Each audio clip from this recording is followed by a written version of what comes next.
తాకట్టులో ఉన్న బంగారానికి తక్షణ విముక్తి. ఈ రోజు మార్కెట్ రేట్ క్యాష్ మీ చేతిలో. శివ గోల్డ్ కంపెనీ, మీ నమ్మకానికి మా హామీ. పర్వాలేదులే, భగవంతుడు చల్లగా చూసుంటే శోభనం గదిలో నీ కొంగుముడి విప్పాల్సిన వాణ్ణి. డబ్బుందని రామన్నని పెళ్లి చేసుకున్నావు కదా. భిక్షపతి, నేను వదిన్ని. కళ్ళు పోతాయా? పోనీ, నిన్ను అనుభవించాక కళ్ళేమిటి? ప్రాణం పోయినా పర్వాలేదు. ఏంట్రా, ఏం చేస్తున్నావు ఇక్కడ? ఏం లేదు నాన్న, పాలేమన్నా ఉంటే ఒక బిందుడివ్వు, నేను కూడా శివలింగం మీద పోస్తాను అంటే నోర్మి అంటుంది. మూసా పోస్తాను వదినా. ఏమా, వాడేమన్నా వాగాడా?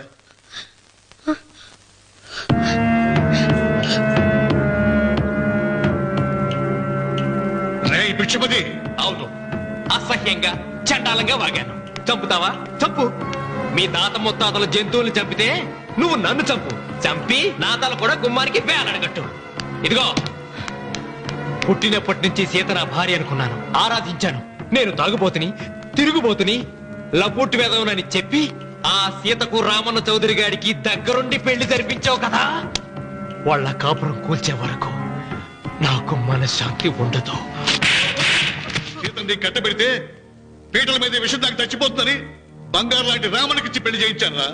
వెంటనే నీ పద్ధతి మార్చుకోకపోతే నువ్వు తినే అన్నంలో విషం కలిపి తప్పేస్తాను వెధవా. వద్దు నాన్న, వద్దు. ఈ చెంప దెబ్బ ఎప్పుడో కొట్టుంటే బాగుపడుండేవాడిని. నాన్న, నీ మీదొట్టు, ఇంకెప్పుడు తప్పు చెయ్యను నాన్న, తప్పు చెయ్యను. నన్ను క్షమించు నాన్న. ఏర్పాట్లన్నీ పూర్తయ్యాయా? అది ఏమైంది లోకేశ్వరరావు?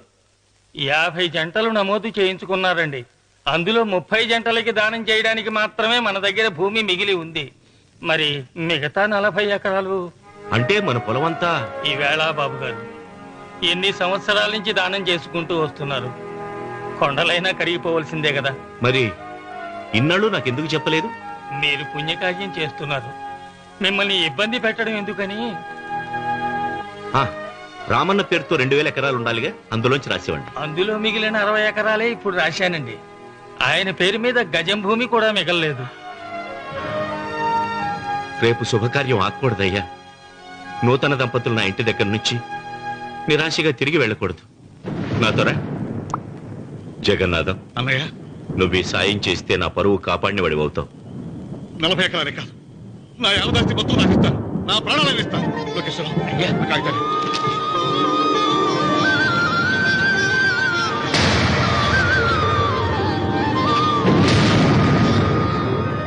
మీ కుటుంబం 10 కాళ్ళ పాటు చల్లగా ఉండాలయ్యా.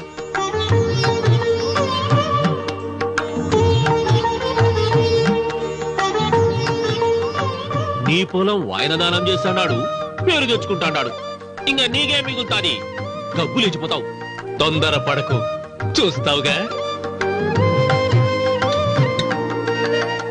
ఒరే రాముడు, ఈ భోజనాల కార్యక్రమం చూస్తుంటే నాకు తిరుపతి దేవస్థానం గుర్తుకొస్తోందిరా. నువ్వైనా చెప్పచ్చు కదా మీ నాన్నకి, ఈ దానాలకు అంతే లేదా? ఎదుటివాడికి ఇంత పెట్టడంలో ఆయన ఆత్మసంతృప్తి పొందుతున్నారు. ఆ పుణ్యమే ఆయన నిండు నూరేడు బతికిస్తుంది. నువ్వు అన్నం వచ్చి ఇదంతా నీ పుణ్యమేరా. అంత మాటలు కదయ్యా. హర హర మహదేవ్ శంభో శంకర. ఓం నమః. పెదనాన్న. ఏం బాబు? పెదనాన్న, నాన్న. ఏమిట్రా? నాన్న నోరు. ఏమిటో చెప్పరా. మా నాన్న నోరు తెరిచి నిన్ను అడగలేక నాకు దస్తావేజీలు ఇచ్చి పంపించాడు. దేనికి? మీరు మా దగ్గర తీసుకున్న పొలానికి గాను రుణపత్రం రాయించుకు రమ్మన్నాడు.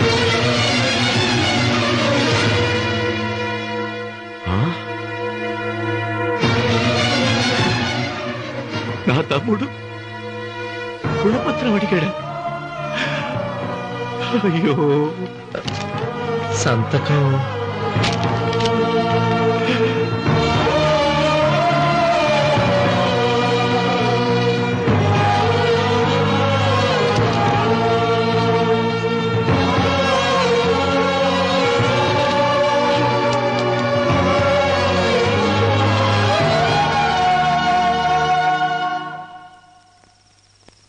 ఏంట్రా తినవేంటి?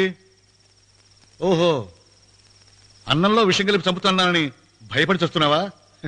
లేదురే, తిను. ఏంట్రా? నాకేమైంది?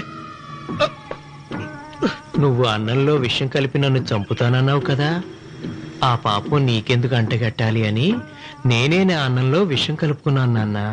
పొరపాటుగా పళ్ళాలు మారాయి. నాన్న ఎలాగో చచ్చిపోతున్నావు కదా, నీకు రహస్యం చెప్పనా? ఇంతకు ముందే మీ అన్నయ్య చేత దొంగ దస్తావేజీల మీద సంతకం పెట్టించుకున్నా. వాళ్ళని వీధిలోకి తీసుకొస్తా.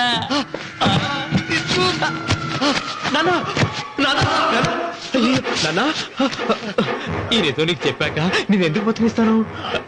నాన్న చిన్నప్పుడు నీ గుండెల మీద ఆడుకుంటే తెగ ఆనందపడేవాడు కదా, పోయేటప్పుడు కూడా ఆడుకుంటా ఆనందపడే. చల్ చల్ గుర్రం చలాకి గుర్రం, చల్ చల్ గుర్రం చలాకి గుర్రం, చల్ చల్ గుర్రం చలాకి గుర్రం, చల్ చల్. నాన్న అయ్యో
తొందరగా పోయినగా.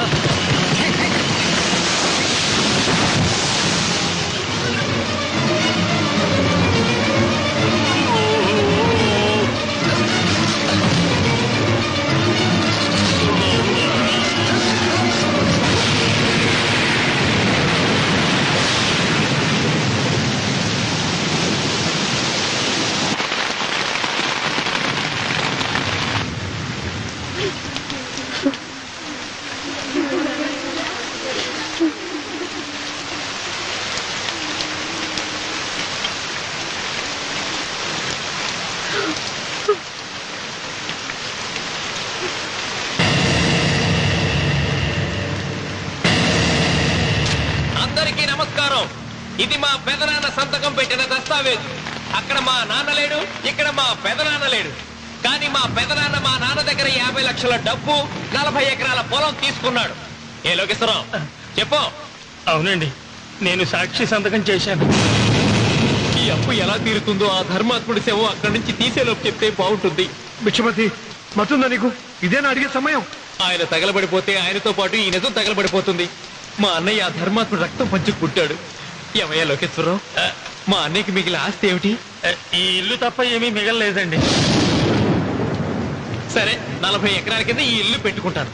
మిగతా 50 లక్షలు ఎలా ఇస్తావన్నయ్యా? ఏంటో నువ్వు మాట్లాడేది? మా రావుని ఒట్టి చేతులతో నడిరోడ్డు మీద నిలబెడతావా? సరే, డబ్బు వద్దు, పొలం వద్దు, ఒక్కటిస్తే చాలు. ఏంటది? అది సీత దగ్గరుంది. అది ఇస్తే 50 లక్షల బాకీ రద్దు చేసుకుంటా. సీతారత్నం పుట్టింటి వాళ్ళు పెట్టిన 7 వారాల నగలున్నాయి. అవన్నీ నాకు ఇచ్చేస్తే నేను సరిపెట్టుకుంటాను.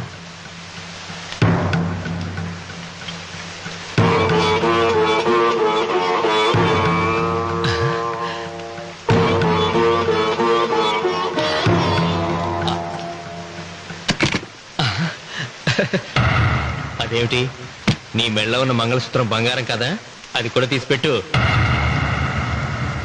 అన్నయ్య తీసేమని చెప్పు. రేయ్, నువ్వు కట్టాల్సిన మా రావుడు కట్టాలని ఖచ్చితంగా కదా ఈ పని చేస్తున్నావు. తప్పు మాట్లాడుతున్నావు శాస్త్రి. నాకు ఆ తాళి అక్కర్లేదు, ఆ 50 లక్షలు కట్టమను. మొక్కుతున్నారు. ఒక ఐదు ఐదో తనాన్ని కాపాడండి. మీకోసం తన సరస్వాన్ని మీకు దానం చేసి కొడుకులు ఒట్టుకెళ్తూ నిలబెట్టారు మా శివరామకృష్ణ గారు. మీరందరూ ఇంటి మూలంగా లాభం పొందిన వారే. ఆ ఇల్లాను మంగళసూత్రం తీయకుండా కాపాడండి. దయచేసి మీకు కొంచెం సహాయం చేయండి. భక్తులు నీకేమైనా సిగ్గుండదా? కడుపుకు అన్నం తింటాడావా, గడ్డి తింటాడావా? దానం ఇచ్చినట్టుది తిరిగి పీక్కుంటావా? ఊరికేనే ఇచ్చాడా? పుణ్యం కోసం ఇచ్చాడు. సత్యాక తిరిగి ఇవ్వమంటే ఎలాగండి? ఎవడు దానం చేయమన్నాడండి? ఒళ్ళు కొవ్వికి దానం చేశాడు. అన్నం పెట్టి తిన్నది కక్కమంటే ఎలాగండి? సోము తమ్ముడిది సోకేవా అన్నగారు అనుభవించారన్నమాట. ఏమైనా నిలబడి చూస్తుంటారు సిగ్గు లేకుండా. ఈయనే ఉంటే మన గుండె అని విక్కుంటారు. మనం వచ్చే పట్టుకొని అడుగు తినాలి. ఏం చూస్తాడే?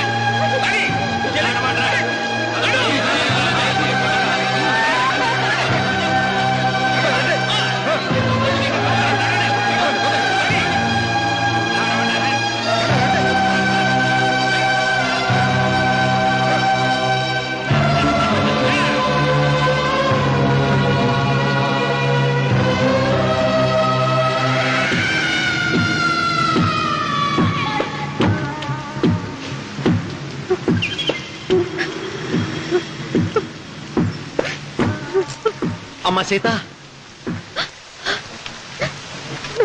భిక్షపతి, మా వియ్యంకుడు బాకీ ఉన్న 50 లక్షల డబ్బు, 40 ఎకరాల పొలం నీకు నేనిస్తాను. సరేనా?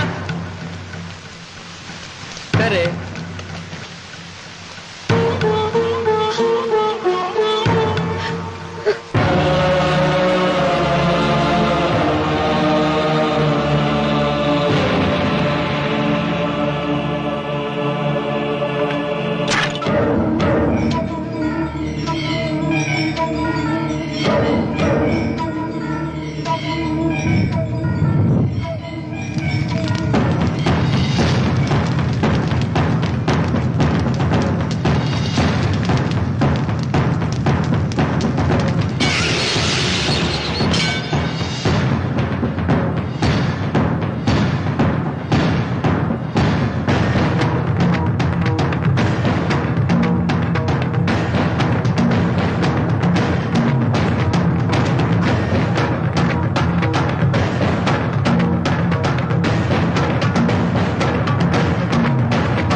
దేవుడా?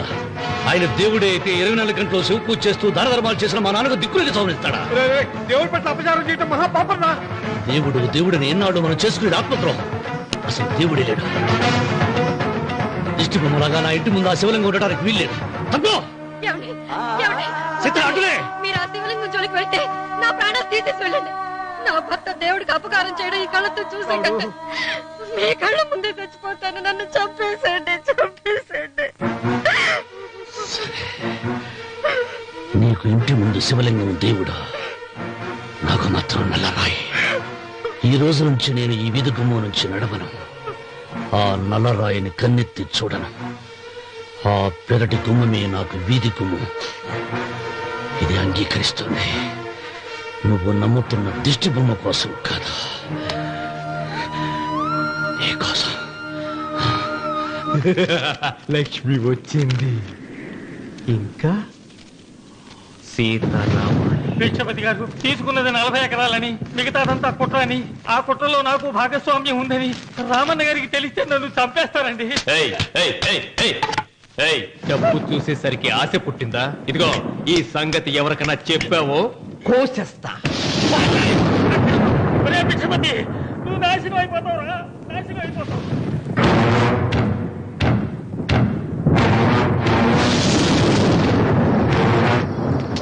ఇంత రాత్రి పూట ఎక్కడికి వెళ్తావా నాయనా? నీకు తెలియదమ్మా, తెల్లారేలోగా ఊరు వదిలి పారిపోకపోతే ఆ భిక్షపతి మనల్ని చంపేస్తాడమ్మా. తొందరగా పద, తొందరగా పద. ఊరుదిలి పారిపోతున్నావా లోకేశ్వరరావు? అది నాకంతా తెలుసు. అయ్యా అయ్యా అయ్యా, మీకు ద్రోహం చేశాను, నన్ను క్షమించండి అయ్యా. నేను క్షమిస్తా, మరి భిక్షపతి వదలద్దు. నీకు ఉపాయం చెబుతా. అన్వర్, నీ ప్రాణాలకు భిక్షపతి మూలంగా ప్రమాదం ఉందని నీ చేతులతో నువ్వే రాసు. నేను కాపాడతాను. దాన్ని జాగ్రత్తగా మడిచి నీ జేబులో పెట్టుకో. అర్థం కాలేదా? నీ ప్రాణాలను నా చేతుల్లో పెట్టావుగా. మీ అమ్మను జాగ్రత్తగా ఇంటికి తీసుకుని వెళ్ళు. వెళ్ళు. వస్తాం బాబు. పదమ్మా, పద.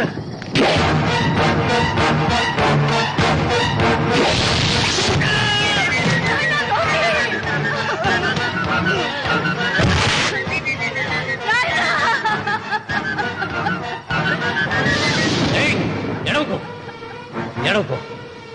కన్నీళ్లు పెట్టేంత గొప్ప చరిత్ర కలిగిన వాడు కాదే నీ కొడుకు. అన్నం పెట్టిన మా నాన్న చావు కారణమైన వాడు. నీ కొడుకుని భిక్షపతి చంపాడని పోలీసులకు చెప్పాలి. అప్పుడే బ్రతికినంత కాలం నీకు నీ మనవరాలకి ప్రాణభిక్ష పెడతాను. లేకపోతే అలాగే బాబు. అన్వర్, అయ్యా, వీడి శవాన్ని తీసుకెళ్లి భిక్షపతి ఇంటి ముందు పడే.